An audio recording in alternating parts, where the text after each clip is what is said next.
Now the VOA Special English program, American Stories.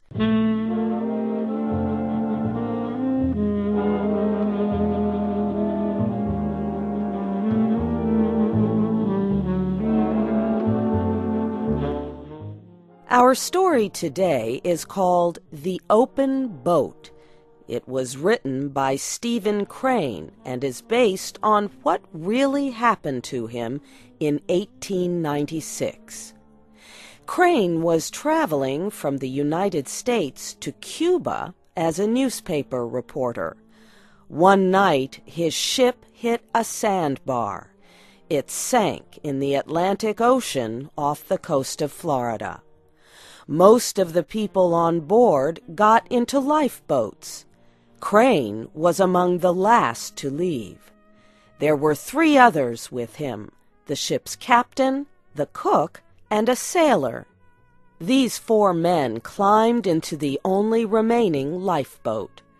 The boat was so small that no one believed it could stay afloat for very long. None of the 4 men thought he would ever reach the shore. But the men fought the rough seas bravely with all their strength. Would they finally reach land? Here is Shep O'Neill with the first part of the story. The small lifeboat bounced from wave to wave in the rough seas of the Atlantic. The 4 men in the boat could not see the sky. The waves rose too high. The waves, with their white tops, pushed at the open boat with angry violence. Every man thought each wave would be his last. Surely the boat would sink, and he would drown. The man thought that most adults would need a bathtub larger than the boat they were sailing. The waves were huge, and each created a problem in guiding the direction of the boat. For 2 days, since the ship sank, the 4 men had been struggling to reach land. But there was no land to be seen. All the men saw were violent waves, which rose and came fiercely down on them. The men sat in the boat, wondering if there was any hope for them. The ship's cook sat in the bottom of the boat. He kept looking at the 15 centimeters which separated him from the ocean. The boat had only 2 wooden oars. They were so thin, it seemed as if they would break against the waves. The sailor, named Billy, directed the boat's movement with one of the oars. The newspaper reporter pulled the second oar. He wondered why he was there in the boat. The 4th man was the captain of the ship that had sunk. He lay in the front of the small boat. His arm and leg were hurt when the ship sank.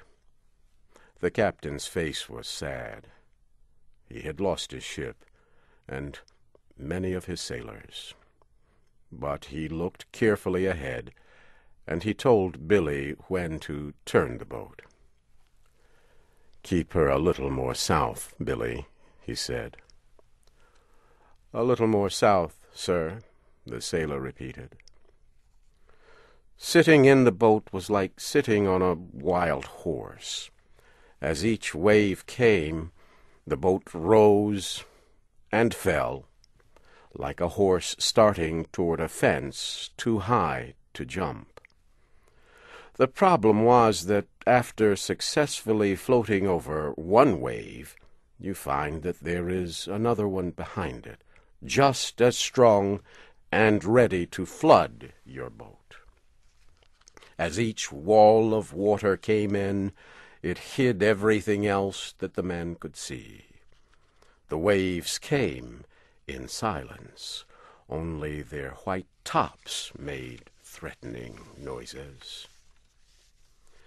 In the weak light, the faces of the men must have looked gray. Their eyes must have shone in strange ways as they looked out at the sea.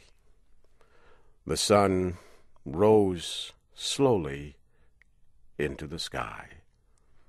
The men knew it was the middle of the day because the color of the sea changed from slate gray to emerald green with gold lights, and the white foam on the waves looked like falling snow.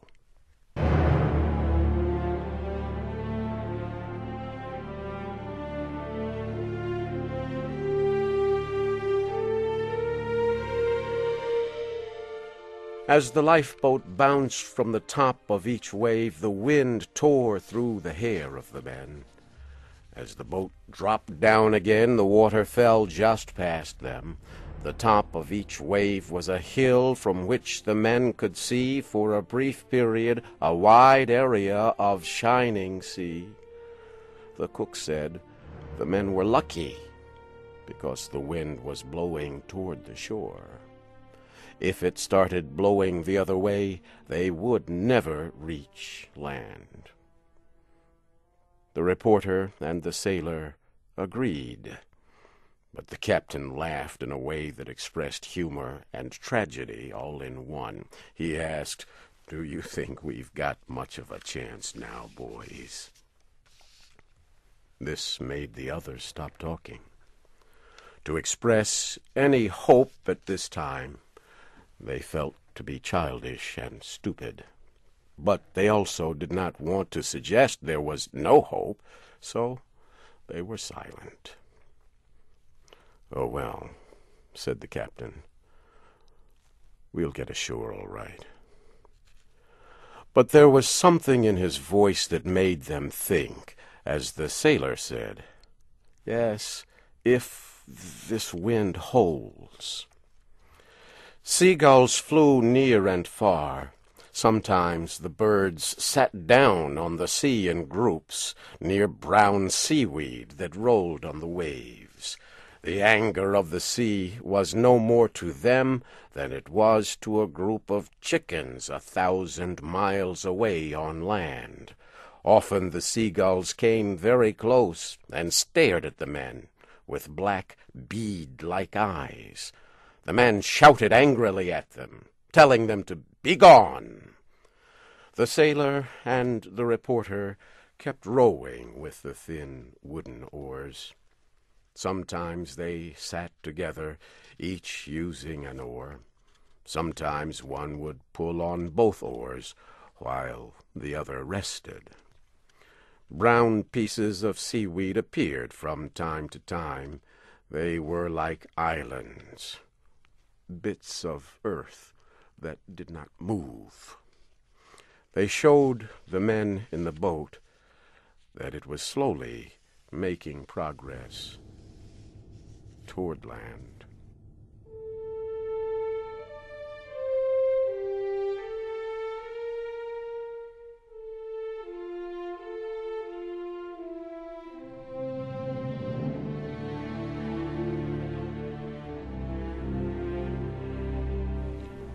Hours passed. Then, as the boat was carried to the top of a great wave, the captain looked across the water. He said that he saw the lighthouse at Mosquito Inlet. The cook also said he saw it. The reporter searched the western sky. "See it?" said the captain. "No," said the reporter slowly. "I don't see anything." "Look again," said the captain. He pointed. "It's exactly in that direction." This time the reporter saw a small thing on the edge of the moving horizon. It was exactly like the point of a pin. "Think we'll make it, Captain?" he asked. "If this wind holds and the boat doesn't flood, we can't do much else," said the captain.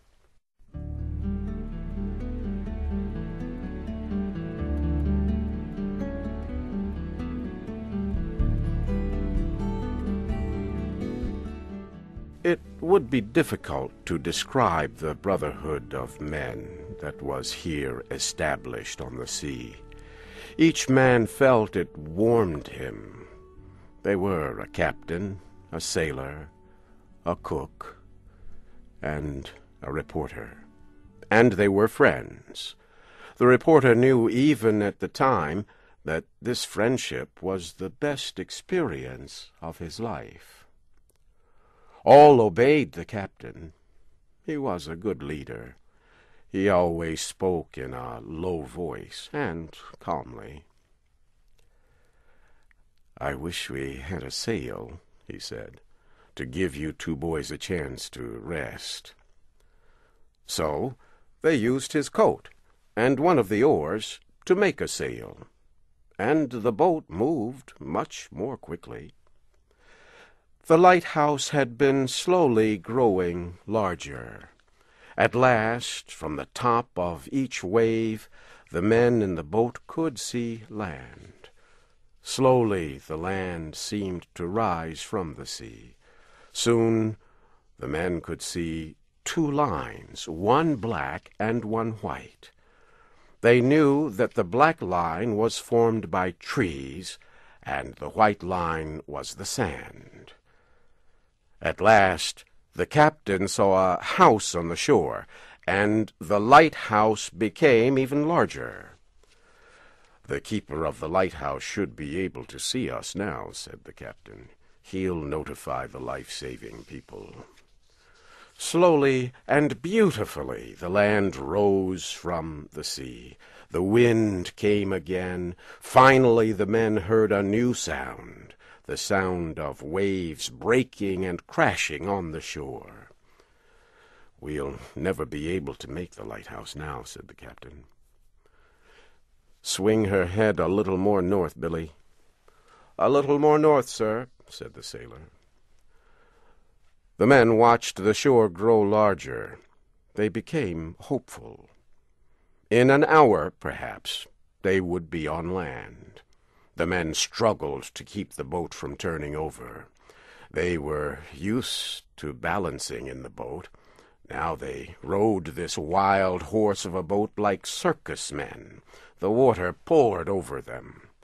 The reporter thought he was now wet to the skin, but he felt in the top pocket of his coat and found 8 cigars. 4 were wet, but 4 were still dry. One of the men found some dry matches. Each man lit a cigar.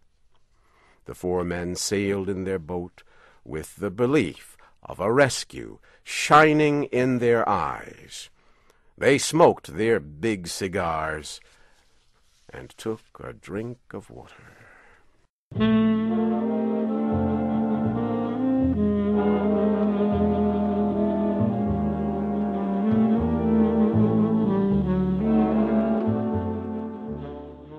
You have been listening to the first part of the American short story, The Open Boat, by Stephen Crane. This program was adapted for Special English by Shelley Gollust and produced by LaJuan Davis. Your storyteller was Shep O'Neill. Join us again next week when we tell you the second and last part of the story. You can read and listen to other American stories on our website, voaspecialenglish.com. I'm Barbara Klein.